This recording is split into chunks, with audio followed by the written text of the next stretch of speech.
실제로 높은 강도로만 시술을 하게 되면 첫 번째는 지나치게 높은 온도가 전달이 됨으로써 오히려 조직의 콜라겐이 변성돼서 탄력이 떨어지는, 이렇게 생각하면 고기를 적절한 온도로 구워야 되는데 너무 높은 온도를 하면 고기가 타버리는 이러한 문제가 조직 내에서도 똑같이 생길 수가 있고,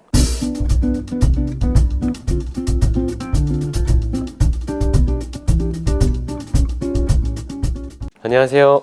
청담 리투의원 김재림 원장입니다. 오늘은 써마지 강도에 대해서 영상을 통해서 알려드려 보려고 하는데요. 많은 분들이 써마지 강도에 대해서 무조건적으로 굉장히 세게 받고 싶다라는 말씀을 하시거나, 또는 심지어 딱 강도를 콕 집어서 저는 4.5 이상으로 무조건 받을 거예요 라는 말씀을 하시는 경우도 있는데요. 이 부분에 대해서 좀 말씀드려 보도록 하겠습니다.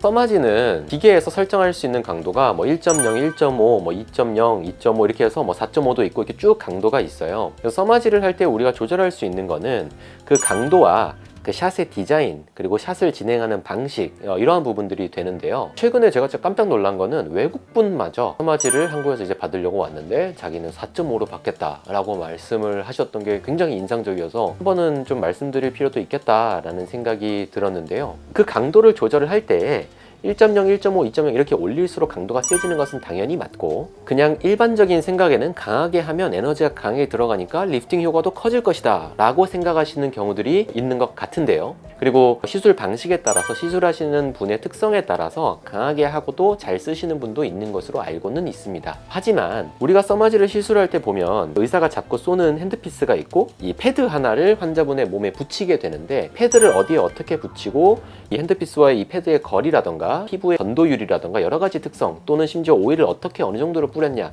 등등에 따라서 같은 강도에서도 일단 에너지의 차이가 날 수 있다. 이게 첫 번째 문제가 있고요. 두 번째로는 써마지도 사실 지금 현재는 FLX가 가장 최신의 기계 버전이지만 그 이전에 CPT도 있었고 그 앞전의 버전도 있었는데, 심지어 써마지 CPT와 써마지 FLX 이 두 가지의 버전 차이가 있는 기계만 놓고 보더라도 일률적인 강도가 똑같은 강도를 담보하지 않는다라는 문제가 있습니다. 쉽게 말해서 CPT의 3.0과 FLX의 3.0이 다르다. 두 분이 같이 오셔서 시술을 하더라도 시술을 할 때 오일을 뿌린 양이라던가 패드를 붙이는 위치라던가 그 사람 피부의 어떤 상태 등등 여러 가지 요인에 따라서, 또는 시술하는 방식 등등에 따라서 같은 3.0을 같은 날 시술하더라도 두 분에게 피부에 전달되는 열의 효과 자체는 다를 수도 있다라는 부분이 존재합니다. 사실 의사들이 굳이 환자분들에게 너무 상세하게 설명을 하지 않아도 되는 내용이기도 하기 때문에 일률적으로 이제 강도에 대해서 막 말씀을 드리지 않는 경우가 많지만,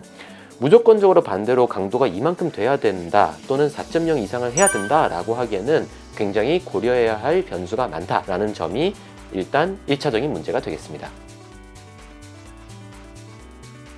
그리고 이 부분은 이제 어떤 기술적인 부분이라고 이해를 하시면 되겠고, 사실 써마지 시술을 통해서 우리가 얻으려고 하는 효과가 뭔지를 먼저 생각을 해보아야 하는데, 써마지라는 시술은 기본적으로 고주파를 활용해서, 정확히는 단극성 모노폴라 방식의 고주파를 활용해서 피부 안에 고주파 열이 전달이 되고, 열 에너지를 통해서 진피층 주변에 적절한 온도의 자극을 줌으로써 콜라겐을 생성하는 원리가 됩니다. 여기서 중요한 거는 고주파라는 에너지를 통해서 열을 전달해서 목표하는 온도에 도달하게 하는 것. 그래서 정확한 층에 아름다운 그 영역의 에너지를 전달해서 이 에너지보다 너무 강해지게 되면 화상을 입고, 이 에너지보다 약하게 되면 효과를 못 느끼게 되는, 이 부분을 피하기 위해서 중간에 골든 스팟이라고 부를 수 있는 열 에너지, 그리고 온도, 이 온도를 통해서 이제 콜라겐을 생성해서 탄력을 증진시키고 안티에이징을 하는 이러한 원리가 되는데, 중요한 것은 온도와 열 에너지가 되지 단순히 강도로서 이것이 담보되는 것이 아니라는 거가 가장 중요한 문제가 되겠습니다.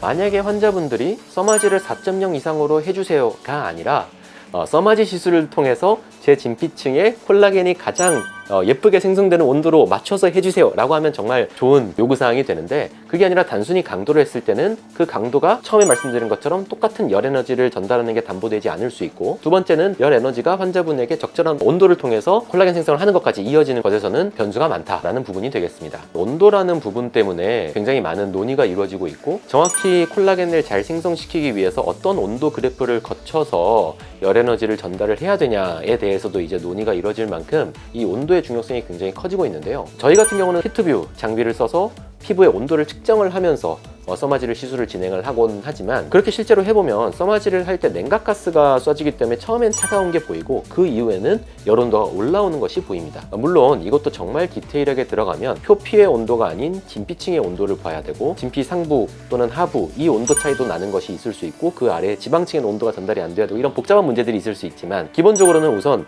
표피의 온도 특정을 해나감으로써 콜라겐 형성의 효율적인 온도를 목표로 하는 그러한 시술이 단순히 써마지의 강도에 집중하는 것보다 훨씬 더 중요하다라는 말씀을 드리고 싶습니다. 잘 모르겠는데 제 생각에는 이러한 부분이 있는 것 같아요. 써마지라는 시술 자체가 프리미엄 시술의 대명사, 그리고 안티에이징, 진피의 콜라겐 생성 등등 여러 가지로 좋은 시술임에도 불구하고, 실제로 시술을 받아보신 분들은 아시겠지만 즉각적인 리프팅 효과나 타이트닝 효과가 굉장히 강한 장비라기보다는 실제 써마지의 본질적인 효과는 한 달 뒤 그리고 3개월 뒤까지 재생되는 콜라겐을 통해서 점진적으로 피부가 점점 더 젊어지는 이러한 효과를 기대하는 시술이거든요. 그러다 보니까 써마지를 하고 나서 막 드라마틱한 효과를 못 느꼈다라고 생각하시는 분들 같은 경우, 실제로 물론 그 시술 자체가 좀 아쉽게 진행이 된 시술일 수도 있습니다만은, 어쨌든 그렇게 느끼는 분들께서 낮은 강도 때문에 내가 시술의 결과가 낮은 게 아닐까? 라는 질문에서 출발해서 점점 높은 강도를 하다가 그렇게까지 진행이 된 게 아닌가 라고 생각이 되는데, 실제로 높은 강도로만 시술을 하게 되면 첫 번째는 지나치게 높은 온도가 전달이 됨으로써 오히려 조직의 콜라겐이 변성돼서 탄력이 떨어지는, 이렇게 생각하면 고기를 적절한 온도로 구워야 되는데 너무 높은 온도를 하면 고기가 타버리는 이러한 문제가 조직 내에서도 똑같이 생길 수가 있고, 두 번째로는 그래서 강도가 아니라 실제로 진피층에 전달되는 온도가 얼마나 적절한 온도일지에 대해서 고민하는 것이 더 중요하다라는 이야기가 되겠습니다. 오늘은 써마지에 대해서 지나치게 좀 강도에 매몰되는 모습을 보면서 이 부분은 뭐 좀 말씀드리는 게 좀 도움이 될 수 있겠다라고 생각이 돼서 용기 내서 영상을 통해 소개드려 보았고요. 다음에 또 좋은 영상으로 찾아뵙도록 하겠습니다. 감사합니다.